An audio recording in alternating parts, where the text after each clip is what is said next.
Now, you put a little bit of pressure on Jose to do his fair share of the interview, and we actually had him on this show, and I've seen a few others. And do you think he's still doing enough, or could he be doing more?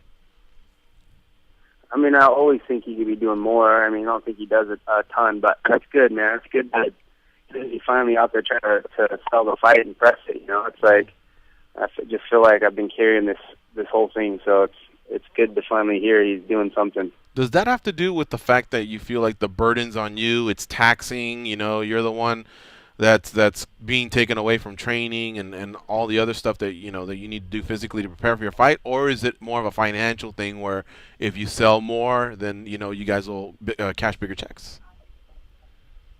I mean, obviously it's a little bit of both. Of course, I'm trying to sell the fight because this is my job. This is how I make my money. And obviously the more people that tune in to watch it, the more we get paid. So, of course that's always in my mind. But, of course I just want, people want to know what the athletes are doing. People, are fans and they want to know what the athlete's doing as far as training and diet and, how things are going. So it's for the fans as well. But, it's like I said, as far as selling the fight, he just doesn't do very much of it, at least not in the States. At the end of the fight, will you still be able to shake hands, or is there too much bad blood now between you guys? I mean, I look at it like this. I respect him because he's a fellow athlete. He is, I understand the dedication, the hard work, and the time he's put in, just like I have. So I will respect him on that level.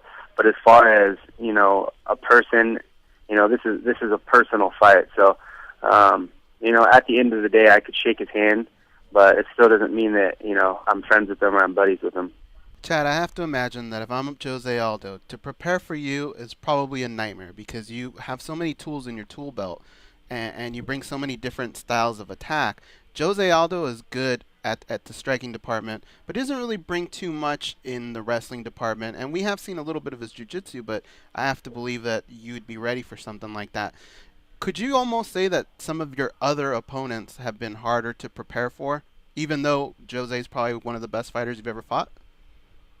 Yeah, I definitely could say that, and I agree. He is definitely the toughest opponent I've fought, but there are definitely, guys that are a little more well-rounded or dangerous in other areas. So, yeah, preparing for him is a little bit more difficult. But, I've fought Jose. I've felt, his speed, his power. I know where his strengths are, what his go-to stuff is. And I'm the only person that's been able to fight him twice now. This is going to be the second time. So I'm able to game plan and put together, strategies because I've already gotten in there and fought him, and he hasn't changed, I don't think, at least from the first time we fought. He has his go-to stuff. He's very good at them, but it's all pretty basic stuff. He's very athletic and fast, so he, beats everybody with him. But it's not anything that's super tricky or very detailed. It's a lot of, like I said, basic stuff. But